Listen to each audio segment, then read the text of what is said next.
पलामू के युवाओं का सिनेमा की ओर बढ़ता कदम। चित्रपट झारखंड फिल्म फेस्टिवल में 8 फिल्मों का होगा प्रदर्शन। फिल्म निर्माण से लेकर रील मेकिंग तक रचनात्मकता की नई पहचान बना रहा है हमारा पलामू। पलामू अब केवल अपनी ऐतिहासिक और सांस्कृतिक पहचान तक सीमित नहीं रह गया है। जिले के युवा अपनी रचनात्मक सोच और मेहनत के दम पर फिल्म निर्माण की दुनिया में एक नई पहचान बनाने की दिशा में तेजी से आगे बढ़ रहे हैं। कभी केवल दर्शक बनकर फिल्मों का आनंद लेने वाली यह नई पीढ़ी अब अपनी कहानियों को कैमरे के माध्यम से बड़े पर्दे तक पहुंचाने में लगी है। इसी बदलती तस्वीर का सबसे बड़ा उदाहरण आगामी चित्रपट झारखंड फिल्म फेस्टिवल है। रांची स्थित सरला बिरला विश्वविद्यालय में 26 से 28 जून तक आयोजित होने वाले इस 3 दिवसीय फिल्म महोत्सव में पलामू की 8 फिल्मों का चयन स्क्रीनिंग के लिए किया गया है।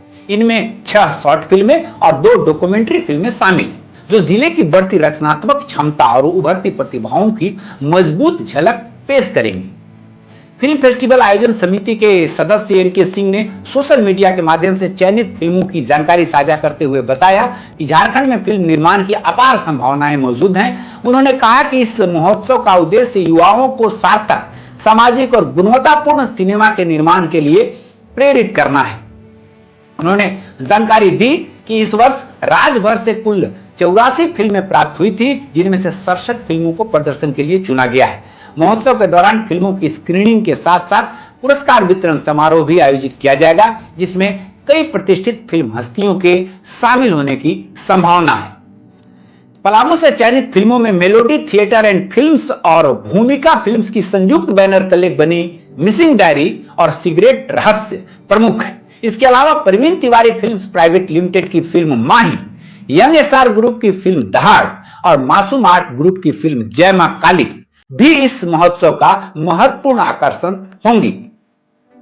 मासूम आर्ट ग्रुप की एक अन्य शॉर्ट फिल्म बोलो नहीं करो का भी प्रदर्शन किया जाएगा। इस फिल्म की शूटिंग शिमला में पलामू के कलाकारों की मौजूदगी में की गई है। इसके साथ ही जिले के फिल्मकारों द्वारा निर्मित 2 डॉक्यूमेंट्री फिल्मों को भी महोत्सव में स्थान मिला है, जो स्थानीय कहानियों और सामाजिक सरोकारों को राष्ट्रीय स्तर पर पहचान दिलाने का प्रयास करेंगी। फिल्मों के प्रदर्शन के अलावा इस अवसर पर एक विशेष स्मारिका का भी विमोचन किया जाएगा। स्मारिका समिति के सदस्य नवीन सहाय ने बताया कि इस प्रकाशन में पलामू की सांस्कृतिक, साहित्यिक और रचनात्मक विरासत को प्रमुखता से शामिल किया गया है।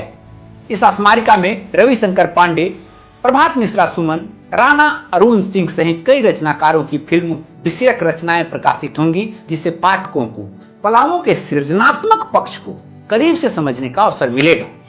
फिल्म निर्माण के साथ साथ रील मेकिंग के क्षेत्र में भी पलामू के युवाओं ने अपनी अलग पहचान बनाई है। फिल्म फेस्टिवल के प्रचार प्रसार के लिए आयोजित रील मेकिंग प्रतियोगिता में युवाओं ने उत्साहपूर्वक भाग लिया और अपनी रचनात्मक क्षमता का शानदार प्रदर्शन किया। विशेष रूप से नवोदित कलाकार प्रकाश संगम की एक रील सोशल मीडिया पर तेजी से वायरल हुई और उसने 1,70,000 से अधिक व्यूज हासिल कर ली। इसके अलावा राजा प्रतीक पाल, अमर कुमार भांजा और अविनाश तिवारी जैसे युवा कलाकारों ने भी अपनी प्रस्तुतियों के माध्यम से पलामू की प्रतिभा को व्यापक पहचान दिलाने का काम किया। आज पलामू के युवा केवल मनोरंजन का हिस्सा बनने तक सीमित नहीं रहना चाहते, बल्कि वे अपनी मिट्टी, संस्कृति, संघर्ष और सामाजिक सरोकारों को कैमरे के जरिए दुनिया के सामने लाने के लिए लगातार प्रयास कर रहे हैं। यदि यही उत्साह, मेहनत और निरंतरता बनी रही तो आने वाले वर्षों में पलामू न सिर्फ झारखंड बल्कि देश के उभरते फिल्म केंद्रों में अपनी मजबूत और अलग पहचान स्थापित कर सकता है। यह बदलाव केवल फिल्मों का नहीं, बल्कि एक पूरे क्षेत्र की बदलती सोच, बढ़ते आत्मविश्वास और रचनात्मक भविष्य की कहानी है। नमस्कार।